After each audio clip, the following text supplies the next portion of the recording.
You're listening to Engineuity, the podcast that dives into the wonderful world of everything industrial. From the birth of the first combustion engine to breakthrough hybrid power technologies, Engineuity examines just about everything the industry has to offer. The podcast provides a platform for industry leaders, engineers, scientists, and small business owners to educate listeners about past, present, and future industries across the planet. Welcome to Engineuity Episode 6. Today I'm honored to be joined by Dr. Julie Blumreiter. She's the co-founder and Chief Technology Officer of Clearflame Engine Technologies. She's going to be talking to us about some of the very cool new engine technologies that Clearflame is working on. Julie, can you give us a quick introduction to yourself, maybe a little bit about your background and kind of your current role at Clearflame? Sure. Yeah. So I'm Julie. I grew up in Wisconsin through kind of a series of, I guess, sort of happenstance decisions. I ended up becoming, a mechanical engineer by training in undergrad and then a master's and PhD as well. And coming out of graduate school, founded Clearflame with one of my classmates at Stanford. And so what we do is take diesel engines in the big, heavy industrial, hard to electrify sectors and convert them to run on cleaner fuels. So there's sort of a range of fuels we can use, but the goal is really about cleaning up those industries that are heavily reliant on diesel fuel today. And I think, so that kind of jumps right into where I wanted to start was the main mission is really about decarbonizing the off-highway industry. And I've listened to a lot of your guys' presentations and the discussion about, why transitional technologies are so important, right? A lot of people I think probably say, well, why don't I just go full electric, and why are we focusing technologies on internal combustion engines? But can you talk a little bit about why the transitional technologies are so important and how the time frame of how quickly we transition makes an impact on emissions? Yes, yeah, I can definitely talk about that. I would also probably push back in general on calling something transitional. There are probably regions and economies in the world that will still use something rugged and low cost like the IC engine for a very long time. And providing sustainable solutions that work in those areas is equally critical to the places where electrification makes sense today. But more broadly, what we're really looking at is doing something about greenhouse gas emissions in the near term. It's sort of like paying down a loan that the longer you defer doing something about a problem, the faster you're going to have to address it if you were to want to end up at the same endpoint. And so already we're looking at needing to decarbonize very rapidly to hit some of the goals that have been articulated, globally, like the Paris Agreement. And so it's not just about the magnitude of reduction, it's also the timeliness of reduction that matters. So that's why we're doing something about this now. We also see ourselves as complementary to electrification. So I like to imagine a spectrum of easy to hard to electrify applications. And I see electrification making progress from one direction, and Clearflame and other technologies like ours making progress in the other direction and squeezing out petroleum in the middle. Mm-hmm. So it's a very long way until it's a zero-sum game between us and electrification. And by the time we are battling it out for that middle, that's a world that I want to live in, where petroleum will have been eliminated. Yep. So the work that you've been doing on your engine technology, and we'll get into the exact technology and how it works and the internals there in a minute. But the work you've been doing has been mostly around ethanol, right? And essentially running ethanol in a diesel cycle engine. But I've heard you guys say that you're fuel agnostic, essentially, right? So can you talk about your choice of ethanol as a fuel to work with in your initial designs and initial iterations of the technology? Yeah, absolutely. So, the foundational science was really about getting any fuel to behave as if it were diesel fuel, getting it to light off right away. So fuels like ethanol that would normally never work in a diesel cycle or a diesel engine architecture can be made to ignite. The fuels that we used in the initial academic work were both methanol with an M and ethanol. And there were some other fuels as well, things like ammonia or dimethyl ether, a lot of these small molecule fuels that are likely to be energy carriers in the future, all work in our strategy. And I can elaborate a little bit more when we get into the details. But the short version of it is that if you create a hot enough environment, anything will burn. Mm-hmm. And so that's how we can talk about being fuel agnostic, is we create the conditions such that any fuel will light off. So thinking back to, one of the initial questions that came to my mind is, well, we can already burn ethanol in a spark ignited engine, right? So why worry about getting ethanol burning in a diesel cycle style engine? But looking back at curbing the CO2 curve over the next decades, actually efficiency has a huge a role to play in that transition too, and getting more efficient use of the fuels that we are burning and more efficient use of the power that we're making. And so in terms of what's the comparison of burning ethanol in a traditional spark ignited engine versus burning ethanol in a compression ignition cycle? In general, looking, for the same fuel, using it in the two different engine types, going from a compression ignition back to a spark ignition, you're looking at about a 15% efficiency penalty. So it's not lost in the noise when it comes to both the sustainability impact as well as the fuel cost, to the operator who would be doing that.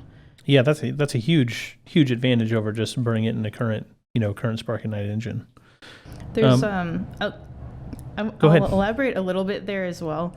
In these heavy industrial applications, the engines are also much larger, and above a certain bore size, it's more challenging to do a spark ignited strategy.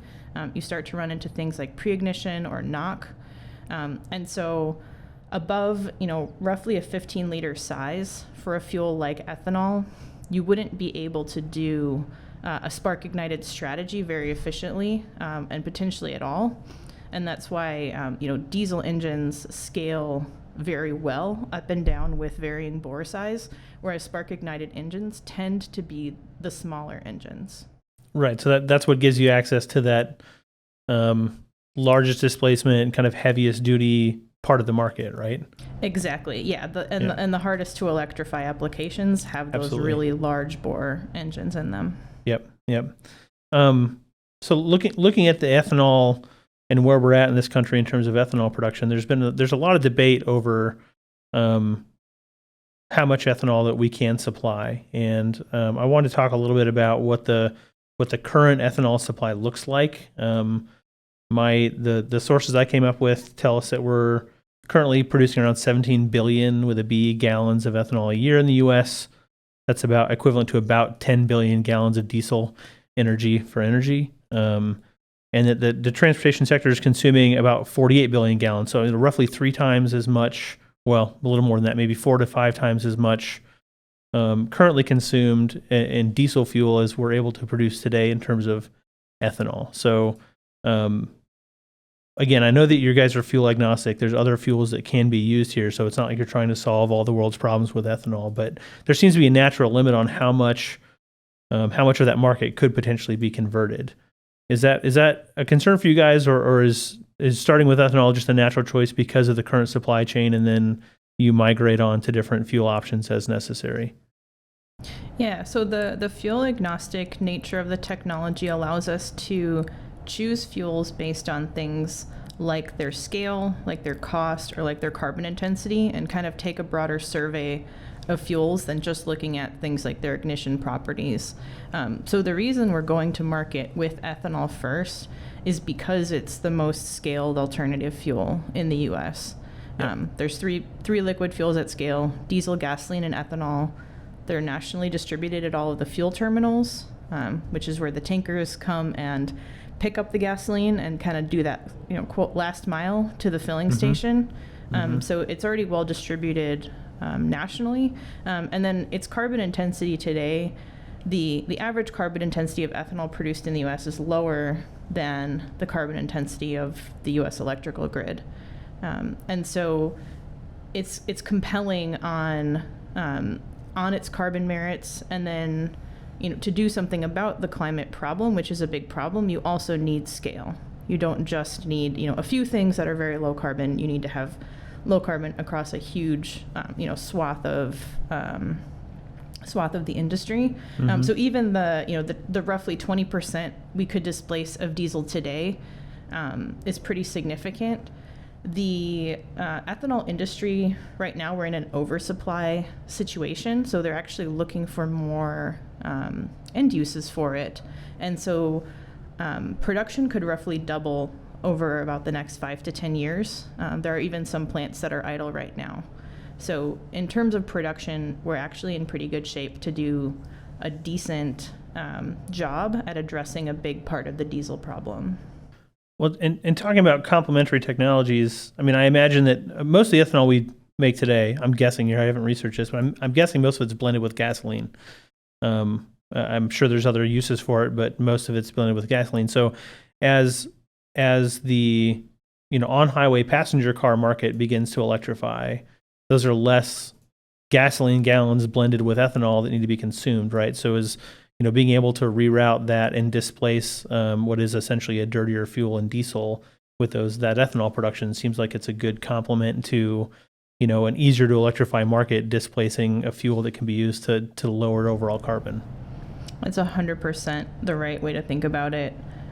We talked to the ethanol industry about how gasoline blending is good. It's already having that climate impact. For every gallon of ethanol that we're producing, it's having that impact.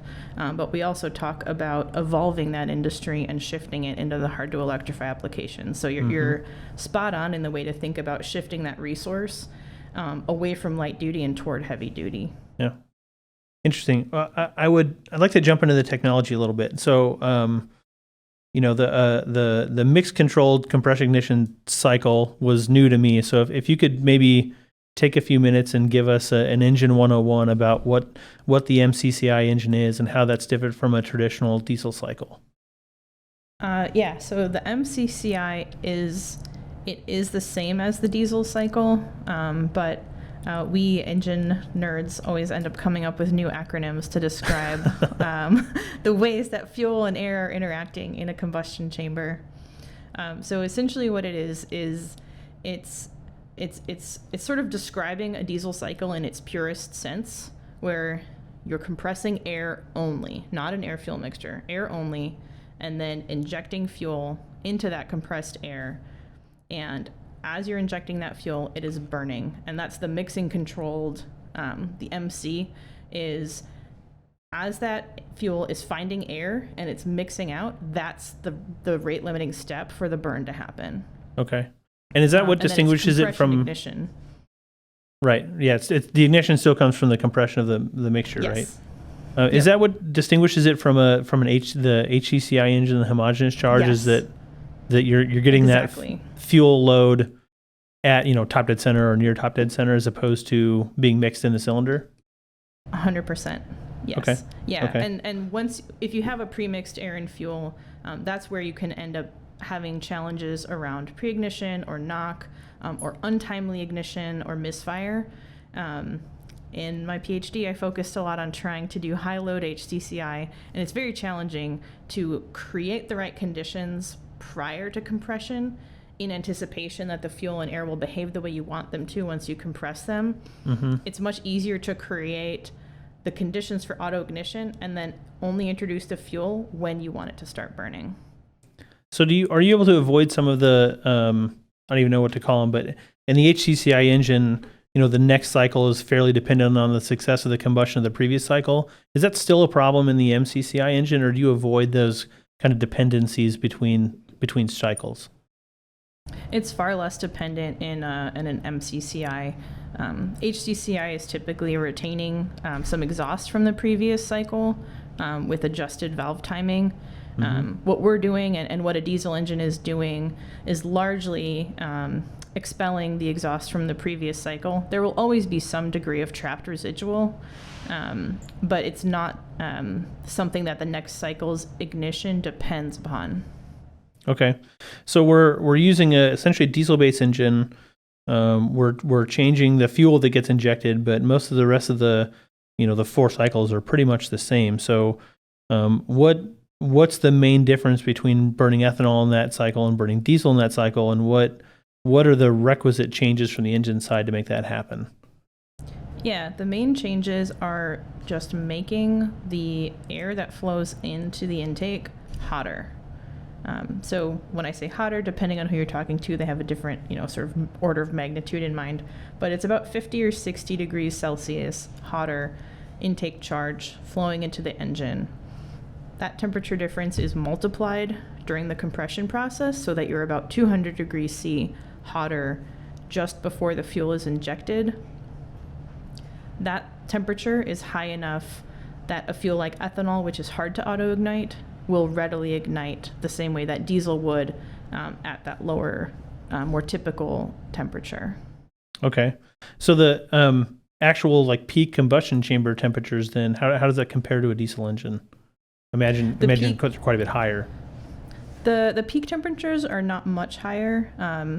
You end up with a little bit of a flatter shape. You are hotter at the start, but your peak temperature usually ends up being more a function of how much fuel you're putting in and then what the composition of your intake was, whether it was air or whether you had much EGR, basically how dilute you are compared to the amount of energy of fuel you're putting in. So okay. Our peak temperatures are slightly higher, but it's sort of not to the degree that you might imagine. Okay, but there's still some mitigation strategies required to handle that extra heat, right? I know that you guys have looked at either coatings and or just in different piston designs, right?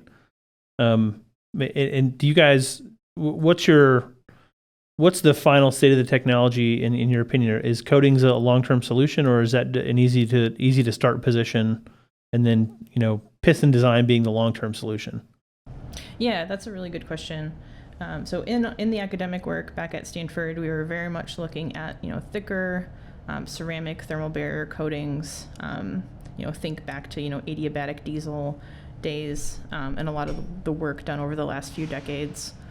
What we've ended up doing more and more is moving toward less and less insulation, which makes things like the surface treatments we can put on more durable. And it's much more moved in the direction of thermal protection against oxidation rather than specifically large amounts of insulation to reduce heat transfer. So we can end up at about parity with heat transfer for diesel while protecting the steel piston in the places where it would otherwise start to oxidize in a higher temperature environment. Okay. And then handling the temperature of the intake charge, what are you using to elevate the intake charge temperature? Yeah, so the compressor portion of the turbocharger is already putting out hot compressed air. Mm-hmm. And in a normal engine, you would be passing that through a charge air cooler to cool that down before putting it into the engine. We're able to bypass the charge air cooler on an adjustable basis to take advantage of that already hot air. So you just have a controllable bypass valve to decide how much bypass you want? Yep. And then the other thing that we've done is you can either reduce or eliminate the degree of EGR cooling. So on the trucks that we have driving now, there is no EGR cooler. It's just hot exhaust gas recirculating to the intake. And so between the amount of exhaust we have coming around and the degree of bypass on the charge air cooler, we're able to dial in the desired intake conditions around different points of the operating map. Okay. So I've got to imagine that thinking back to when we started implementing cooled EGR, that had a pretty substantial increase in the total heat rejection we have to deal with in an application. You're looking at 10 or 12% higher heat rejection just to handle the cooled EGR. So between eliminating EGR coolers and bypassing intercooler air, I imagine that should allow installers to shrink cooling packages by a decent margin. I mean, 10% maybe on that kind of magnitude. Yeah, that's something that we're looking into, and speaking with the different equipment manufacturers. It obviously depends on the application. In a on-highway truck, you have ram air coming over your radiator. In something like a tractor or a piece of construction equipment, those are not, flying down a highway. And so there are different things that I think we can do with the vehicle packaging. Yeah, I think I want to talk about kind of how far down the horsepower scale you guys are looking at, but especially on smaller compact equipment, like fitting cooling packages into that equipment is one of the major installation problems with compact equipment specifically. So that could be a substantial benefit. In terms of needing to heat up the intake air, especially in extreme conditions, diesel engines already have trouble with cold air and cold starting in some cases, needing quite a few countermeasures, especially by the time you get to really extreme temperature conditions. How critical is the intake temperature during a cold start situation, and what kind of are you guys having to add any additional countermeasures for those types of cold start requirements? Yep, that's a great question. It's, if you're using a high temperature to light it off, how do you start it? Right. Yeah, so the way that we start our engine is the same way that you start a diesel engine on a cold day. Because it's basically just shifting, the temperature regime up, you can think about, okay, what would a diesel have to do on, a day that's this much colder than what today is? So, we can look at things from the cold weather package of whichever diesel engine we're applying this to. So that could be things like glow plugs. It could be things like intake grid heaters, like they have in the Dodge Ram pickup and some of the other more modern pickup trucks for cold days. It could be things like block heaters. It really depends on the base engine design of what you would choose to use, but some other way to introduce some heat just for those first few cycles until it is lit off and the walls are heated up. I will say one thing that is great about ethanol in a cold environment is it doesn't gel. Yeah. So we don't need to heat it up just to get it flowing. We can direct, sort of some of that effort or some of that expense that would otherwise be there for a fuel heater toward the starting challenge. That brings me to another question, which is is there any changes to the fuel required, or are we talking about just straight, 100% or high grade pump ethanol? Are you having to add any lubricity enhancers or any other type of treatment to that fuel, or is it just straight ethanol going into the engine? We're using ethanol straight from the ethanol plant, so it's denatured ethanol, or E98. It has a 2% denaturant in it by law, but we're not using any additives. There are, other technologies or attempts to use ethanol that have relied heavily on additives for ignition improver or for lubricity, but we're doing the engineering so that we don't have to have a fuel additive, because that does affect logistics and it affects cost for the end user. So you need to be fairly specific about what types of pumps and things you're using then, so you're not relying on the fuel as a lubricator, I imagine? Correct. Yes. Okay. Yeah. Ethanol is not a lubricating fuel. It is a solvent. Yep.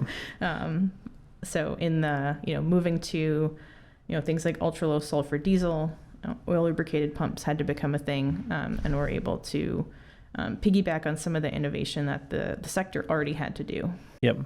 And the other issues around handling ethanol, seals and those types of things, are you having to make those types of changes on the fuel system on the engine? Yeah. Okay. Yeah, absolutely. I kind of have my little material compatibility cheat sheet that I use, and I go through the entire fuel wetted chain, make sure both metals and elastomers and any sealing materials are compatible. Sometimes they are, sometimes they aren't. It just depends, kind of a roll of the dice based on what was chosen for diesel compatibility. And then, get the right O-ring dash size, swap in something that is compatible, and then you're fine. So I'm thinking through kind of where we're at in the process of converting a traditional diesel, which is maybe some type of piston coating or thermal insulation on the piston, a charge air cooler bypass valve, possibly some O-rings or gaskets getting changed. And then is it just electronics after that? Is it just the control strategy, or is there other hardware required to change the engine over? The one other requirement on the fuel system is that ethanol has a lower volumetric energy density than diesel fuel. So you need injectors. You need to flow about 1.5 times as much fuel to be delivering the same amount of energy. So when you look at pump capacity, you need to make sure you either had enough additional room on the diesel or upgrade to a larger pump. And in terms of injectors, making sure that you can flow that higher flow rate to get the fuel in so that you're providing the same power. One of the benefits of MCCI is that we can hit the exact same torque curve as diesel, and that requires us to be putting the same fuel energy in. So you're in terms of matching fuel economy or performance with diesel, that's on an energy basis, not necessarily a volume basis, right? Correct. Yeah. Okay. Yeah. Anytime you're comparing different fuels, always use an energy basis. So, a diesel gallon equivalent is a good metric there. Okay. All right. I want to talk a little bit about after treatment, because to be honest, that's been one of the biggest thorns in the side of both engineers and users for the last 10 plus years in on and off highway equipment. The traditional knowledge is that you either have to choose between high NOx or high particulate matter, right? So if you're gonna burn hotter combustion temperatures, you can lower your particulate matter, but you're gonna have to deal with the NOx outside of the cylinder, or you could potentially go the other way, lower your combustion chamber temperatures, lower your NOx, but then deal with the particulate matter outside the cylinder. So you guys have been able to flip the script on that traditional kind of trade-off curve. Can you talk a little bit about why that's the case and why your engine doesn't have that same trade-off between high temperature combustion and NOx generation? Yeah, it's all about the fuel that you use. So starting with a longer chain hydrocarbon molecule like diesel fuel, or even things like bio or renewable diesel, any of those long molecules will tend to form soot when they're combusted.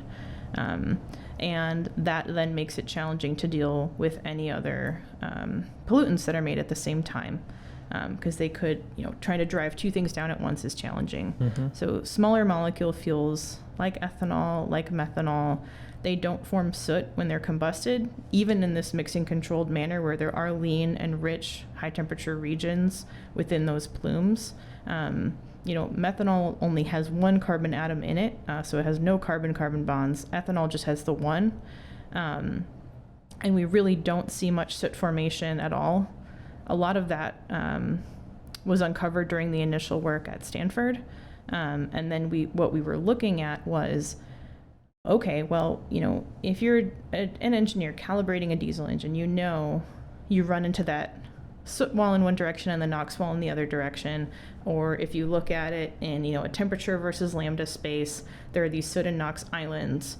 But the positions of those islands are fuel dependent. So going to a fuel that doesn't form soot creates a much larger distance to operate in between, and you can drive the NOx down much lower, doing things like EGR, things like injection timing or injection pressure, sort of the typical knobs you'd use in engine tuning. Mm-hmm. You can do that in a direction that would form soot if it were diesel fuel that you were using, but that does not form soot in these small molecule cleaner burning fuels. So in other words, you can optimize the production for lower NOx without generating extra particulate matter, right? Correct. Yes. So what levels of NOx do you end up getting, and what kind of after treatment devices would be necessary? I know you've been working mostly on highway, but what kind of after treatment devices are necessary? Are you still sticking with an SCR system, or are you able to go with any other kind of passive catalytic system to handle the NOx? Yeah, for our initial offerings, we'll still be using SCR for NOx. The on-highway standards are very strict. We'll either be eliminating the DPF now or potentially later, depends on working together with the EPA to show that we don't need the diesel particulate filter. Mm-hmm. The engine out levels are below the tailpipe standard, and so it'll be a matter of going through those steps. Actually doing the certification part of the process? Yeah, the approvals for the retrofit kits. Okay. That brings up a good question, something I didn't know. So you're planning on offering retrofit kits for existing engines with your technology on it? Yeah. So because the technology integrates so well into the existing engine designs, it lends itself to multiple paths to commercialization. For the on-highway, what we're doing is offering a retrofit kit for a certain model year range of X15 engines in certain subset of truck bodies, and roughly targeting the intermediate and outside useful life engines. So a 2-year-old engine that was already lived its life as a diesel, we would then be able to do essentially a rebuild process on it. Like it very much resembles the diesel engine rebuild process, but you'd be swapping in the Clearflame components at that time, and it would roll back out of the garage as an E98 fueled semi truck. Interesting. For so sorry. It's okay. This is new information to me. So is that really the business side, the commercial strategy then for Clearflame? Is the retrofit kits, or is it working with deploying your technology on new engines with engine manufacturers, or both, I suppose? It's both. So the other avenue that we're pursuing is so John Deere's an investor in us, and we're working with them to implement our technology on their 9-liter engine. And so in that case, that would be going the OEM route, where an end user would be able to upfront order their tractor, in the ethanol version. And there are some advantages to doing it that way. First of all, you never had to buy a DPF because you got to use a clean fuel from the start. So there are certain things about, getting to remove some of the emissions hardware or remove the EGR cooler. You're even better off if you never had to buy it in the first place.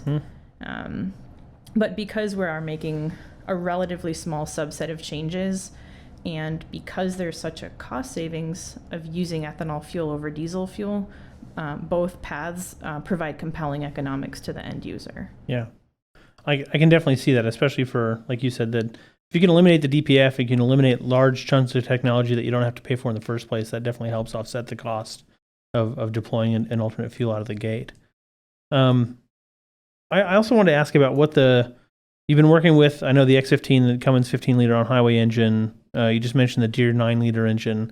Is there a displacement range, a small displacement range in where this technology stops making sense or doesn't become cost competitive? Or are you guys looking mostly at that kind of, large-ish 6-cylinder displacement range? I think we're focusing on the larger long-term, mostly because those tend to be the harder to electrify applications. I think it'll really depend on the partners that we can work with as well as to what our next engine platform that we choose to go to. Like I could see us doing something more in a megawatt size next, for stationary power generation, which is another area we have a lot of interest in. So it all depends. I think once you get to smaller bore where spark ignition makes sense, or those applications that are easy to electrify, I don't think we need to really go that direction. We'll stay on the big, heavy industry, hard to electrify side of things. Yeah, I think it seems to align more with your vision. I just disappointed as a distributor of small diesels too. It'd be really fun to run a 2-cylinder 0.5-liter engine on 98% ethanol. Oh, that's really small. Just for kicks. I could do that for you. Someday I'm going to drive a pickup truck powered by one of these, whether I have to just convert a one-off or whether we end up doing something in that medium duty size. Yeah.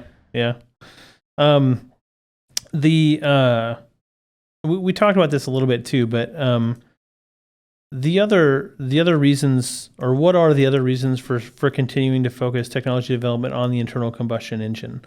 You talked about one of them being hard to electrify applications. It's hard to swap in a completely different technology. But on highway trucks, for example, there are electrification technologies being deployed on highway trucks. But what are the other reasons why keeping the internal combustion engine in play is important? Yeah, I think it's all about not necessarily disrupting an industry, but transforming it, and looking at what are the assets we have today and how can we make best use of them in a clean and sustainable future. So when we look at the existing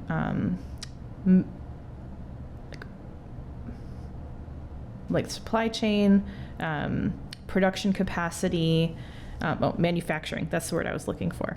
When we look at the existing manufacturing capacity around internal combustion engines, it's incredible. It's something that took, 100 years to build, and we're very good at it. And so making small tweaks that can take advantage of all of that existing, capital investment and infrastructure and know-how is a much faster way to have impact than starting from scratch, trying to build up manufacturing capacity for something new. So that's one of the reasons why I think it's important to continue to innovate and find ways to put those assets to work to achieve the sustainable future. The other reason why it's important is when you look at projections for penetration of electric or hydrogen in these different applications, they often show the market size as constant and show you what market share these are taking up. But the market and the number of diesel-fueled vehicles and pieces of equipment is increasing faster than the penetration of these technologies. Mm-hmm. So the number of diesel-fueled vehicles is still increasing, even if the total share is decreasing. And so the emissions problem is only going to continue to grow unless we can also address that piece that is just so reliant on liquid fuels. Well, I definitely seen those same numbers before too, which is that the overall market is growing faster than 1% a year, which is what the penetration numbers are in the range of. But thinking about the amount of in-field know-how, the amount of repair expertise, besides just the manufacturing supply chain to build new engines, but the maintenance and service technicians, everything that are trained out there to work on a current internal combustion engine. There's not a whole lot of new information they need to work on a Clearflame version of the X15 or a Clearflame version of the John Deere 9-liter, right? The basic mechanics are all the same. You have an extra control valve and a different fuel source maybe, but it would seem that it'd be really easy to train somebody that already knows what they're doing to handle this technology in an existing platform, right? Yep, 100% correct. Yeah, that existing know-how, that existing knowledge base, part of the cost of adoption of any new technology is also retraining or retooling, or modifying your repair facility to accommodate some new technology. So I think there's 250,000 diesel mechanics in this country. So for all of those mechanics, their skill set is immediately transferable. Yeah, we built our first. That's not enough, by the way. I mean, that's everybody's problem is hiring enough diesel mechanics. Yes. Yeah, we're doing the same thing. We built our first three prototype trucks using people who were trained on diesel trucks and diesel engines, and those skills and those tools were transferable. And right now we're building our fourth truck. Using the channels that rebuild diesel engines and diesel trucks today. Okay. So not just the talent, but also the facilities that do rebuilds and refurb are able to be leveraged for getting out a cleaner fuel technology. Yeah, you don't really need any special manufacturing technology to build it, right? Takes me into the next topic area, which is what are the next steps? So I know you've got. Sounds like 4 trucks now launched with your technology in it. Are those trucks still under your control? Or are they in a closely monitored fleet, test fleet, or are they just out in the wild running? And what's kind of the plan for? Are you looking to ramp up the number of units out in the fleet, or are you still very much in like a testing and validation mode? Yeah, so we're accumulating road miles. We're having other people drive them and figure out, what about this may not have met your expectations around diesel. We've had drivers already, people who grew up with their families, owning fleets who have said, I would not know unless you told me that there was anything other than a diesel engine under the hood. It sounds the same. And so our goal is really to be providing that completely transparent experience to the driver, that the only time they ever need to even notice is when they're choosing the right, fuel spout to fill up. Mm-hmm. But we're accumulating the road miles and finding out and proving out that durability right now. That's the big task. But we have more fleets lined up to test it than we can accommodate with the small number of trucks. So we're also trying to figure out how can we build more trucks and get them out there, because people are very excited about this. Good. That's an excellent problem to have. It is. That's the right problem. And I know that most of your work, or at least what's in the field now, has been on the Class 8 on-highway truck market. The investment from Deere, I'm assuming will pivot your attention to the off-highway market, at least in part. How do you see those two markets? I know that the on-highway market, in terms of number of engines out there and amount of fuel consumed, is substantially larger than the off-highway market. But what differences do you see in the off-highway market, and how important is that going to be to you in kind of the future development of the Clearflame technology? Yeah. So first, I need to mention power gen is the third of the markets that we're focused on. Yep. So stationary generation, but in terms of the off-road and the ag applications, those are the folks that are producing clean fuels today and allowing them to run their equipment on a fuel they're already helping to produce, that then drives down the carbon intensity of their operations. Right. Is like, there's just like no better story than that. We want the tractors and the combines to be, powered on fuel they're helping produce. We want the grain trucks powered by the fuel they're helping to produce. And being able to have that virtuous cycle is just going to be so important. So our first investors were in Iowa. The ag sector's really been behind us and believed in us before anybody else did. Yeah, if you tell them that you want to burn a bunch of ethanol, you'll get support from farmers real fast, Yeah, and they all want their pickup truck to run on it too. Yeah, so absolutely. I'm not alone there. No, and we've seen that in Nebraska. We have a pretty large irrigation market, and so we've seen a lot of penetration of ethanol, or at least ethanol blends, getting used from the irrigation market. But the rest of the off-highway market's a little harder. For a traditional spark-ignited engine. So I'm sure those guys would be happy to have an ethanol fueled alternative for the trucks. Absolutely. Yeah. Well, I think getting back to the fact that you need maybe 1.5 times as much ethanol to burn and to make the same amount of energy and power out of the diesel engine. Fuel prices are a little bit wonky today, and who knows how long they're going to stay that way. But what does that mean for kind of total cost of ownership and cost of operation between diesel and ethanol in the same engine? That is a great question. The total cost of ownership for something operating on ethanol is significantly lower than the cost of running on diesel today. Even though you need about 1 times as much fuel, the fuel is that much cheaper that it more than makes up for its volumetric energy density penalty. Last year, before fuel prices went crazy, fleets were already very excited about the economics. And on a total cost of ownership basis, they'd save about 8 cents a mile running our technology compared to diesel. Today, that's more like 40 cents a mile.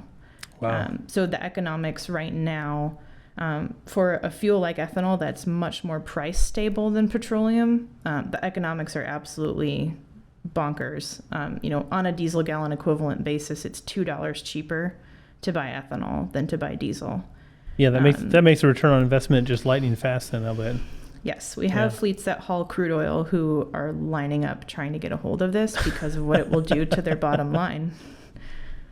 There's a little bit of irony there, right? Yeah, but they see the value and they see the opportunity to be having that cost savings on their operation. And trucking margins are razor thin. Mm-hmm. So any little bit is terrific. And then when we explain that we'll be helping them meet their sustainability goals, that this is lower carbon intensity than grid electricity, then they're very excited to be able to go meet their goals while saving money. And there's really no other package that's offering that compelling value right now. Yeah, especially if you consider the cost of change too, right? Like we talked about, that they don't need to go invest in totally new tools and totally different technicians and completely revamp their support architecture either. They can pretty much use what they've got in place. Exactly. Yeah, wonderful. Well, Julie, thank you very much for your time today. It's all the questions I have for you, at least in any kind of formal capacity.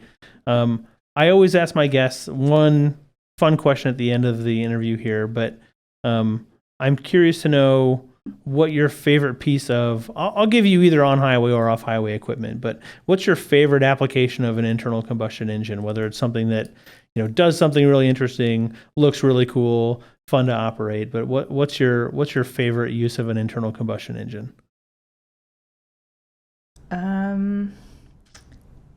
Does it have to be diesel or can it be something else? It can be anything. I mean, like a race car. Can be, sure. Yeah. I mean, like a I've got everything from car. Drill rigs to tractors, so. No, I like a Formula One car or NASCAR, something like that. Yeah, the engineering in Formula One is just insane. It's next level. Yeah, Yep. Yeah. Very good. Well, thank you very much for your time today, Julie. I appreciate you joining us, and I look forward to hopefully meeting you in person one day. I hope so too. Thank you so much. Thank you.